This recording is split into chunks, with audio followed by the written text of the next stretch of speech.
Bonjour, en cette période où la météo nous joue des tours, puisque la neige, vous le voyez, est presque tous les jours au rendez-vous, aux Échos, on a décidé de sélectionner pour vous quelques BD qui ont pris comme thème central justement la neige.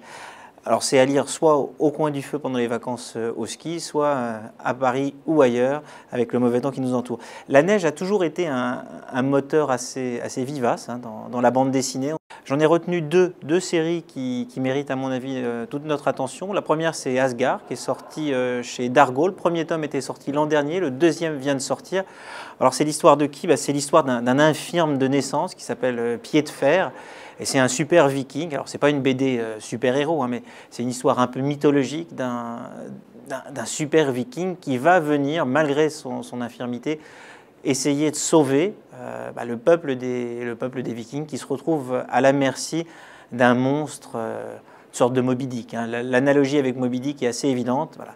Le froid commence à tomber sur cette Europe du Nord et les vikings sont prisonniers, ils ne peuvent plus s'en sortir parce que leur bateau se retrouve bouffé systématiquement par un monstre qu'on a du mal à identifier. Alors c'est une quête en deux tomes, ça se lit très bien, ça se lit très vite. Littérairement, je vous dis, le rapport avec Melville est assez évident. Et en termes de dessin, on sent un petit peu l'ambiance des Moebius de la deuxième époque de Blueberry. C'est un dessin assez net que personnellement, moi, j'apprécie énormément. Autre BD, on se rapproche un peu plus de nous dans le temps. On est dans un pays mythique, peut-être une Suède post-moyenâgeuse qui bascule dans la Renaissance. Ça s'appelle Le Royaume de Borée de Jacques Terpan. Jacques Terpan nous avait déjà fait une BD qui s'appelait Les Sept Cavaliers, qui était tirée des romans de Jean Raspail, une sorte d'écrivain voyageur fasciné par la Patagonie. Là, dans Le Royaume de Borée, c'est un peu la Suède, ou ce pays qui n'est pas la Suède, mais enfin qui y ressemble, veut pousser de plus en plus loin la frontière. Jusqu'où peut-on aller à une époque de progrès, où on peut voyager de plus en plus loin? Jusqu'où peut-on aller sans être attrapé par l'hiver, et un hiver qui, petit à petit, quand même, tue même les plus valeureux. Donc c'est une bande dessinée qui met à l'honneur la nature, et puis il y a un côté très onirique, très mystérieux. Ça sera sans doute en 3 ou 4 tomes, et à chaque fois on progresse dans le temps, et on nous raconte l'histoire vue par différentes personnes, des descendants d'une même famille, qui vont à chaque fois essayer d'aller un petit peu plus loin. Le premier tome était sorti l'an dernier, le deuxième tome vient de sortir, c'est à lire assez rapidement, et chaque tome peut se lire indépendamment. Bon, si la neige vous intéresse, je peux vous citer aussi peut-être 2-3 autres bandes dessinées qui ont cette thématique un peu froide des flocons. La première, c'est le tome 8 de Bonne Sœur. Bonne Sœur, c'est la BD de Jodorowsky sur l'histoire d'un autre infirme, un videur de saloon à qui il manque un bras. Et c'est une espèce de longue quête, plutôt dans le désert d'habitude. Et puis là, les dunes de sable ont été remplacées par des dunes de neige.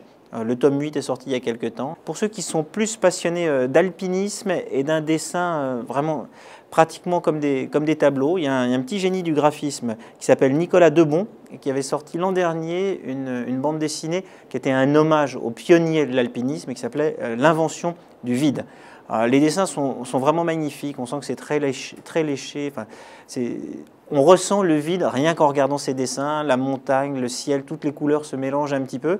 D'ailleurs, pour ceux qui apprécieraient les dessins, il y aura une expo à partir du 15 jusqu'au 23 mars dans une galerie parisienne qui s'appelle la Galerie de l'Oblique, qui mettra à l'honneur les toiles de Nicolas Debon. Et dernière BD un peu qui fait froid dans le dos, mais que je pourrais vous conseiller de lire, c'est Stalingrad Chronica, qui est l'histoire d'une équipe de réalisateurs de films envoyés par la propagande soviétique à Stalingrad au début de la bataille de Stalingrad pour faire un film de propagande. Et puis ils vont se retrouver coincés entre deux feux, d'un côté les nazis, de l'autre les soviétiques. Et ce qui devait être un simple petit tournage s'avère finalement assez compliqué. Et ça nous fait revivre cette bataille de Stalingrad, une des batailles épiques de la Deuxième Guerre mondiale. Voilà, bonne lecture à tous.